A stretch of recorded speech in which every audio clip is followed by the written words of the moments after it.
안녕하세요. 이서희입니다. 오늘은 미국으로, 수요일이고, 오피스에서, 저번 시간에 이어서 동영상을 찍으려고,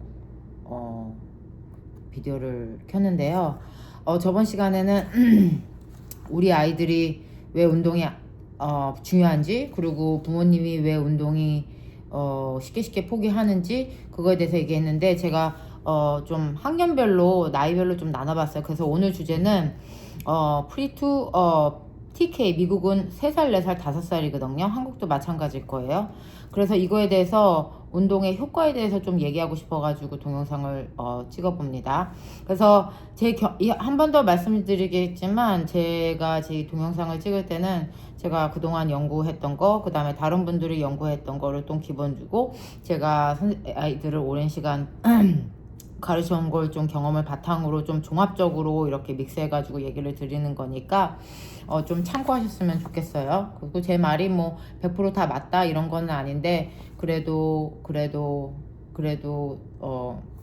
제 지도자로서 또 교사로서 얘기를 드리는 거니까 한번 참고해 보셨으면 좋겠어요. 그럼 오늘의 주제는 프리투 K2 TK인데 3살, 4살, 5살이에요. 이거 한국 부모님도 그렇고 미국 부모님들도 그렇고 많이 힘들어하는 시기죠. 다 알죠. 그리고 부모님이 제일 그 장애 판정을 받고 가장 힘들어하는 시기고, 그리고 대체적으로 장애에 대해서 잘 모르시는 부모님이 대부분이고, 그거에 대해서 어떻게 해야 될지 너무 난처한 걸 제가 교사 입장으로서 많이 봤거든요. 그래서 부모님들이 제 경험상 여러 가지를 그 시기에 시키시더라고요. 뭐 스피치, OT, 뭐 ABA, 근데 미술 치료, 음악 치료, 근데 여러 가지를 시키는 거에 대해서 저는 되게 찬성을 하는 사람이에요. 왜냐면 그 시기에 발달이 가장 이루어지고 그 시기에 문제 행동도 가장 조정이 되는데 여러 시기에 그런 거를 프로그램을 하면서 아이들이 많이 좋아지거든요. 근데 많은 부모님들이 스피치나 한국말로 언어 치료나 그 다음에 ABA 문제 행동에 대해서는 신경을 많이 쓰는데 운동에 대해서는 신경을 많이 안 쓰시는데 오늘은 운동이 왜 TK 3살, 4살, 5살한테 왜 중요한지를 좀 말씀드리겠습니다.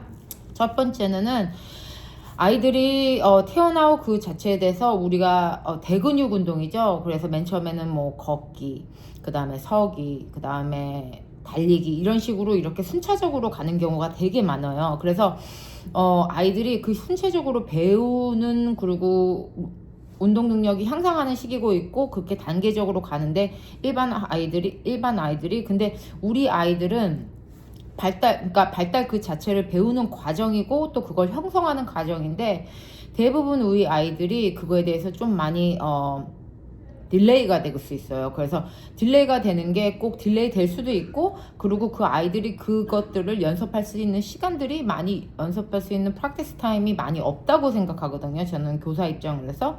그래서 왜 제대로 걷고, 그 다음에 달리기를 하고, 그 다음에 뭐 점핑을 할 수 있고, 던지기를 할 수 있는 그 시기에 배울 수 있는 대근육 운동이 기초가 되는 거예요. 3살, 4살, 5살.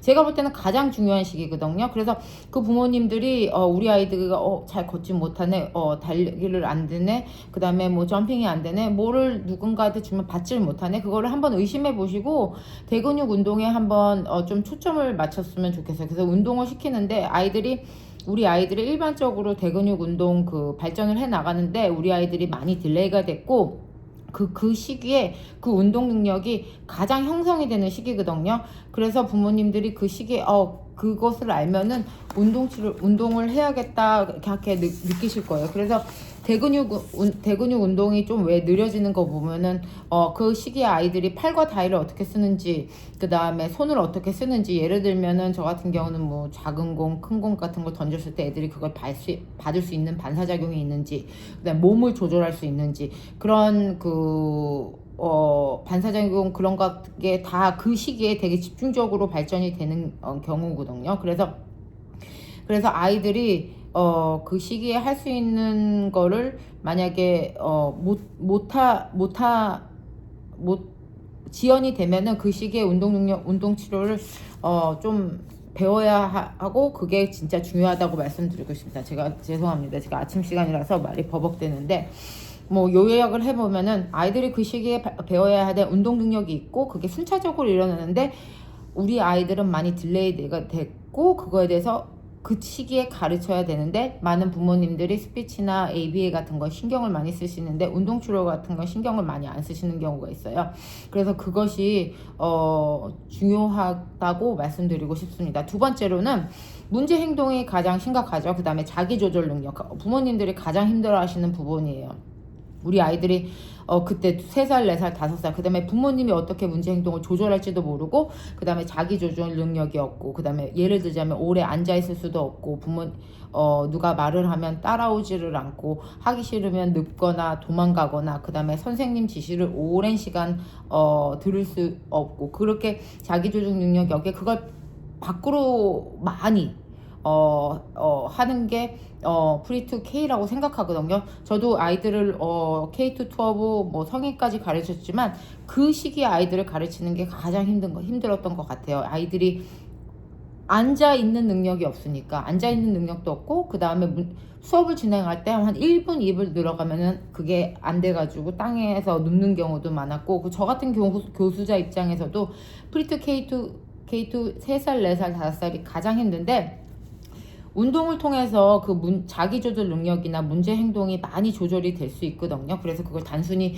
부모님들이 나 농구를 시켜야지 뭐 축구를 시켜야지 그 아이의 뭐 수영을 시켜야지 이런 걸 떠나서 저 같은 경우는 아이들을 가르칠 때 플로어 액티비티 땅바닥에서 한다든지 의자에 앉아서 한다든지 그런데 의자에 앉는 거 뭐 1분이든지 2분이든지 그래서 선생님 말을 듣고 선생님 말을 따라 듣고 그거에 대해서 액티비티를 할 수 있는지 이런 거를 그 시기에 하는데 운동 치료나 운동 프로그램을 통해서 그게 많이 향상이 돼요. 그래서 뭐 한 달 시켜서 그게 뭐 좋아졌다 이런 게 아니고 저 같은 경우 교수자 입장에서 제 경험으로 아이들이 그거를 계속 반복적으로 교육을 하면 ABA도 마찬가지잖아요. 반복 교육 계속 하면은 문제 행동이 약간 조절되고 그렇게 저번에 얘기했듯이 뭐 아이들이 뭐 한 달 안에 엄청나게 좋아지는 거가 아니고 목표 설정인데 저는 교수자 입장에서 이번 달은 뭐 한 10분 정도 의자에 앉아서 무슨 프로그램을 참여를 했으면은 한 6개월에서 한 20분 정도 참여를 했으면은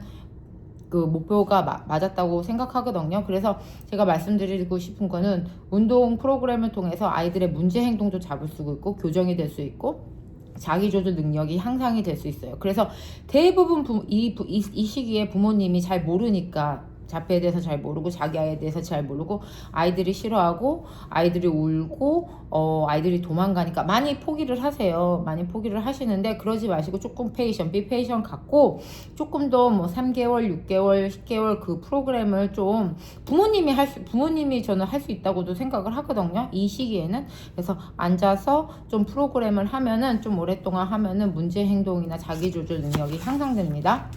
그 다음에 장기 효과예요. 이 첫 번째 베니핏이랑 좀 연결돼서 이루어지는 건데 그 시기에 우리가 학교를 다니면서 배울 수 있는 게 있어요. 3살, 4살, 5살, 6살, 7살. 운동 능력도 마찬가지거든요. 그 시기에 만약에 운동 능력을 못 배웠고 그런 기회조차 없고 그러면은 아이들이 그 퍼포먼스를 못하는 경우가 많아요. 그래서 그 시기에 우리 아이들은 학교 커리큘럼에 들어가고 또 유치원에 가서 그거를 연습 시간도 있고 그걸 다른 아이들과 활동을 하면서 배우는데 우리 아이들은 문제 행동 때문에 또는 그 다음에 집중력이 없어서 그래서 연습 시간도 없고 또 그거를 배워야 할 시기도 놓치는 것 같아요. 그리고 또 딜레이 됐다고 말씀을 드렸죠.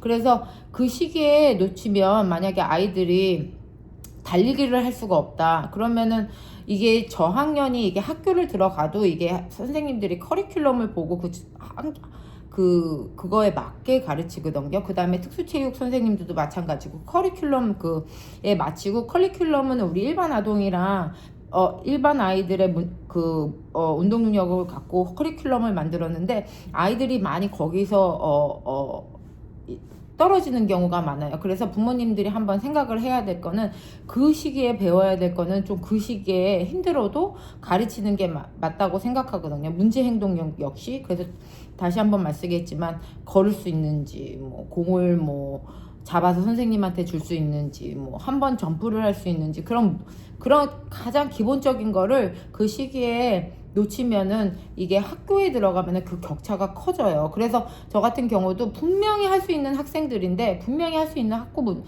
능력이 있는데 많이 못하는 경우가 있거든요. 그러면은 저는 장애에 대한 팩터를 좀 제외하고, 이 아이는 그거를 연습하는데 많은 시간을 보내지 않았구나. 근데 그 시기에 그것을 놓친다면은 또 다른 커리큘럼을 적용하기가 힘들어요. 그래서 부모님들이 아이들이 많이 좀 싫어하고 도망가고 울고, 그래도 그런 책임감으로 그런 어퍼튜니티를, 그런 프로그램에 많이 익스포 하는 게 저는 좋다고 생각합니다. 그 다음에 네 번째로는 운동을 할 때 집중력이 진짜 향상이 되거든요.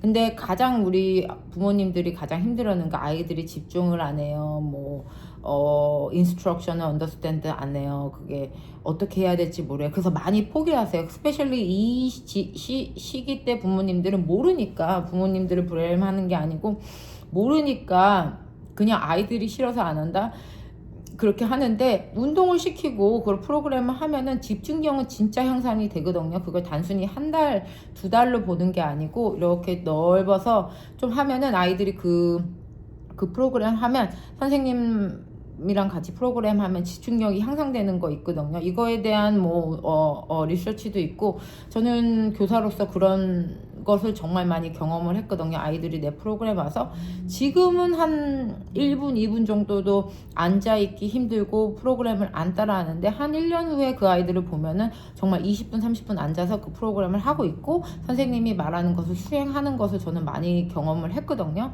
그래서 아이가 처음엔 도망가거나 활동에 안 집중을 하고 이래도 좀 계속시키는 그런 부모님들의 마음가짐이 좀 중요한 것 같아요. 그래서 부모님들이 단순히 한 달 후에 집중이 안 돼요 이렇게 포기하지 마시고, 조금 롱텀으로 운동 프로그램을 하면은 아이들의 집중력이 향상되니까 그거에 대해서 좀 집중을 하시고 이 베니핏을 한번 생각하셨으면 좋겠습니다. 그 다음에 이게 다섯 번째, 마지막으로는 아이들이 우리 장애가 있는 아이들이 상호작용할 수 있는 그 기회들이 없어요. 뭐 저번에도 동영상에도 말씀을 드렸는데, 다른 아이들과 같이 주고받기, 다른 아이들 할 때 기다리기, 그 다음에 다른 아이들과 같이 양보하기, 그 다음에 다른 아이들과 같이 손잡고 하는데, 우리 아이들은 스페셜리 그 운동치료 아니면은 상호작용을 할 수 있는 기회가 전혀 없어요. 뭐 ABA도 혼자 하고 있지, 스피치도 혼자 하고 있지, 뭐 OT도 혼자 하고 있지,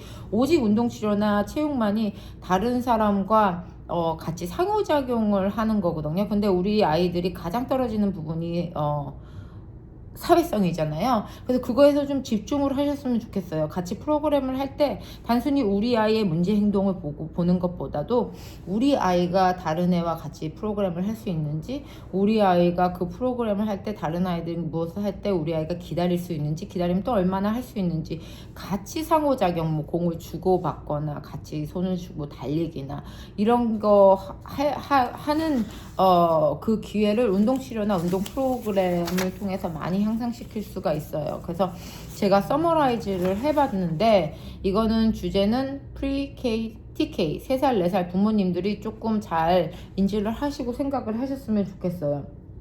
너무 혼란스럽고 너무 힘든 건 저는 봤거든요. 그래서 그리고 그런 거는 당연한 것 같아요. 왜냐면은 저 같은 경우도 지금은 우리 애들이 20년 가르쳤지만 어떤 상황에서는 너무 혼란스럽게 때가 많거든요. 그런 거를 너무 죄책감을 듣지 마시고 이 상황에서 어떻게 해야 하는 게 우리한테 가장 효과적인데, 저 같은 경우는 3살, 4살, 5학년, 저학년 애들한테 프로그램이 정말 중요하다고 생각하는 사람이거든요. 그때 잡아야 나중에 조금 편해지는 경우가 되게 많아요. 그래서 여러 가지 프로그램을 시키는데, 운동치료도 정말 중요하니까 부모님들이 이거에 대해서 좀 신경을 썼으면 좋겠어요. 그래서 제가 조금 왜 중요한지를 서머라이즈 했어요. 첫 번째는 발달 그 자체를 배우는 거예요. 근데 그게 기본적으로 아이들이 그 시기에 발달하는 게 있는데, 그 기회를 놓치면은 그것을 배울 수 있는 기회가 없고, 또 고학년으로 갈수록 더 힘들어지는 경우가 많아요. 그리고 문제행동 자기조절 능력은 부모님들이 운동치료를 통해서 정말 향상될 수 있거든요. 그래서 아이들이 좀 집중력이 떨어진다. 뭐 이러면은 저는 운동치료가 정말 중요한 것 같아요. 그 다음에 장기효과, 그 3살, 4살, 5살 부모님들 정말 힘내셨으면 좋겠어요. 그 시기가 정말 중요하고 너무 바쁘고 어쩌면 경제적으로 힘들 수도 있지만 여러 프로그램을 하고 정말 아이들이 좋아지는 그 시기가 정말 좋아진다. 이 시기가 진짜 중요하거든요. 그래서 이 시기에 뭔가를 잡아놓지 않으면 이게 고학년으로 갔으면 그 다음에 부모님이 문제행동 컨트롤도 안 되고 더 프로그램 찾기가 힘들어요. 그래서 그 시기를 하는데 좀 장기 효과를 보고 운동치료도 여기에 뭐를 배워야 되지? 그리고 부모님도 충분히 가르칠 수 있다고 생각을 하거든요. 그래서 그거를 생각했으면 좋겠고, 4번째로는 아이들이 집중력이 안 되면은 운동치료를 통해서 집중력을 향상시킬 수 있다. 그 다음에 마지막은 사회성이에요. 사회성이니까 누군가와 같이 함께 프로그램하고 누가 주고받고 또 선생님과도 인터액션이 되니까 또 상호작용을 할 수 있는 기회라고 생각을 합니다. 제가 아이들도 프리K, TK를 가르쳐봤고 또 부모님 상담도 많이 해봤고 또 IEP 미팅에서도 가장 갔고 부모님들이 운동에 대해서 잘 모르시는 거 인정. 그 다음에 아이들이 가장 힘들 시기라는 거 인정. 그리고 장애 아이들에 대해서 잘 모르는 거 인정인데요. 그리고 막 시키는 것도 뭐 어떻게 그분들이 나쁘다 안 좋다 이런 게 아니고 충분히 이해하거든요. 그리고 전혀 반대하는 스타일이에요. 그 시기가 제가 볼 땐 연구자로서 교수로서 가장 중요한 시기인 것 같아요. 가장 이 아이들이 그때 문제 행동을 잡고 그 다음에 집중력, 사회성, 그 다음에 그런 걸 그 다음에 대근육 발달 그런 거를 잡아놓지 않으면 좀 선생으로서 더 높아갔으면 더 힘들고 또 부모님들이 고학년으로 가서 그걸 놔버리는 경우가 많아요. 그래서 이제는 안 되겠다 힘들다 그 시기를 가기 전에 조금 부모님이 3살, 4살, 5살 시기일 때 조금 더 힘을 내셔서 조금 운동 프로그램도 같이 ABA나 스피치만큼 중요하니까 그렇게 아이한테 좀 신경을 줬으면 좋겠습니다. 다음 시간에는 왜 저학년에 대해서 제가 한번 생각하고 제가 생각을 많이 해요. 단순히 연구에서 딱 이거라고 말씀드리는 게 아니고 제 경험상 그 다음에 제가 관찰한 거 그 다음에 아이들 뭐 이런 거에 대해서 좀 모아가지고 좀 얘기를 드리는 거니까 좀 믿으시고 좀 참고하셨으면 좋겠습니다. 그리고 조금 더 궁금하신 점 있으면은 댓글에 지금까지 한 번도 댓글을 못 받아봤거든요. 댓글에 남겨주시면은 제가 조금 더 찾아봐서 정보를 드릴 수 있도록 노력을 하겠습니다. 오늘도 좋은 하루 되시고 감사합니다.